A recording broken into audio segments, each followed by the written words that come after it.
हरिया, मैं काम करता हूँ बहुत बढ़िया, खाता हूँ खाना और रोज गाता हूँ गाना। अरे यार, आज तो बहुत देर हो गई। इस खतरनाक जंगल को देखकर तो मेरे हाथ पैर ठंडे हो गए हैं। अगर मैं वक्त पर गांव नहीं पहुंचा तो मालिक बहुत नाराज हो जाएंगे।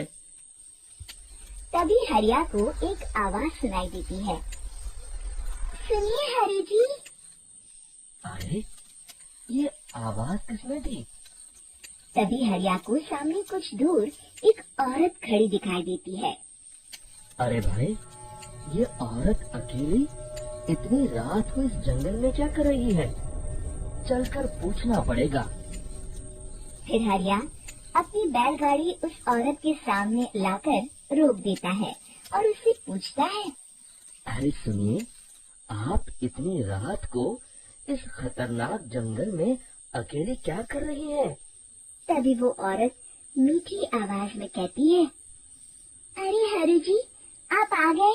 मैं कब से आपका इंतजार कर रही थी।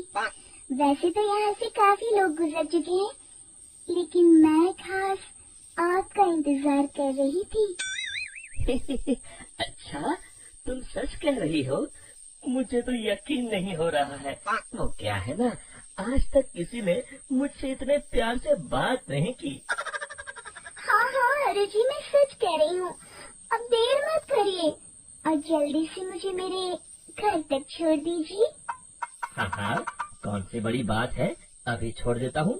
आप मेरे पीछे बैलगाड़ी में बैठ जाइए और मुझे रास्ता बताते चलिए।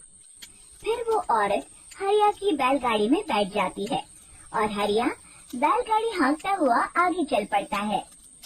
फिर उस औरत के बताए हुए रास्ते पर चलते चलते हरिया बैलगाड़ी लेकर एक काली गुफा के आगे आकर रुक जाता है। हरिया उस औरत से पूछता है। देवी जी, आपका घर कहाँ है? यहाँ तो एक गुफा के अलावा और कुछ नहीं है।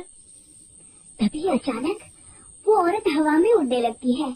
देखते ही देखते उसका सुंदर रूप एक डरावनी चुड़ैल में बदल जाता है और वो जोर जोर से हंसती है। अरे तो एक नंबर का बेवकूफ निकला। तो मेरी आसानी से मेरी बातों में आ गया।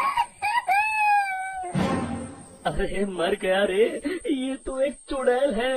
हे भगवान बचा ले, ये तो बड़ी डरावनी दिखाई दे रही है। और फिर अगले ही पल हरिया की बैलगाड़ी में रखा सारा सामान हवा में उड़ता हुआ उस काली गुफा के अंदर चला जाता है और वो चुड़ैल भी उस गुफा के अंदर जाकर कहीं गायब हो जाती है। हरिया ये नजारा देख बुरी तरह घबरा और परेशान हो जाता है। अरे, ये चुड़ैल तो मेरा सारा सामान लेकर गुफा में गायब हो गई। अब क्या होगा? अगर मैं गांव खाली हाथ गया तो मालिक मेरी अच्छी खबर लेंगे। मेरी इस बात का कोई यकीन भी नहीं करेगा। फिर आखिर वही हुआ। हरिया के मालिक चंपक सेठ को हरिया की किसी भी बात पर रत्ती भर भी यकीन नहीं हुआ। चंपक सेठ को लगा हरिया झूठ बोल रहा है और उसने ही लालच में आकर सारा सामान हड़प कर लिया है। फिर हरिया को बेईमान समझकर चंपक सेठ उसे काम से निकाल देता है। अगले दिन अपनी दुकान में परेशान बैठा चंपक सेठ गुस्से में बड़बड़ाता है। अरे, दुकान में तो सामान बिल्कुल भी नहीं है। अब मुझे ही शहर जाकर सामान लाना होगा। फिर वो अपनी बैलगाड़ी लेकर शहर चला जाता है। शहर से सामान लेकर जब चंपक सेठ वापस गांव लौट रहा होता है, तभी उसे एक आवाज सुनाई देती है। चंपक जी, ओ चंपक जी। अरे, ये तो कोई मेरा नाम लेकर मुझे पुकार रहा है। फिर उस रास्ते में वही औरत खड़ी दिखाई देती है। फिर क्या था, हरिया की तरह चंपक सेठ भी उस औरत के पास अपनी बैलगाड़ी लेकर जाता है और वो भी उसकी चिकनी चुपड़ी बातों के मुंह जाल में फंस जाता है। फिर चुड़ैल उसे भी अपनी गुफा तक ले जाती है और उसका सारा सामान लेकर गुफा में गायब हो जाती है। बेचारा चंपक सेठ लाचार होकर खाली हाथ गांव लौट आता है। फिर ये उस जंगल में रोज की बात हो जाती है। जो कोई भी शहर से कुछ लेकर गांव की तरफ लौटता, वो चुड़ैल उसे बेवकूफ बनाकर उसका सारा सामान लेकर गुफा में गायब हो जाती। एक दिन हरिया एक लकड़हारे को उसी जंगल की तरफ जाते हुए देखता है। फिर हरिया उसे रोकते हुए कहता है, अरे भाई, क्यों अपनी मौत को दावत दे रहे हो? मेरी बात मानो, आगे जंगल में मत जाओ, वहाँ एक बड़ी भयानक चुड़ैल रहती है। लकड़हारा हरिया की बातों को नजरअंदाज करते हुए कहता है, अरे भाई, मुझे पहले ही बहुत देर हो चुकी है, मुझे जाने दो भाई। शाम तक लकड़ियाँ काट कर शहर के बाजार में बेचना है। तुम अपनी ये कहानी किसी फुर्सत में बैठे इंसान को सुनाओ, मैं तो चला। इतना कहकर लकड़हारा वहाँ से आगे जंगल की तरफ चला जाता है।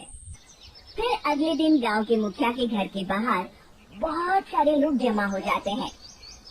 तभी हाथ में कुल्हाड़ी लिए खड़ा लकड़हारा कहता है, अरे मुखिया जी, अब आप ही हमें बचाइए उस जंगल वाले चुड़ैल से। हमारा सारा काम तो शहर से ही होता है।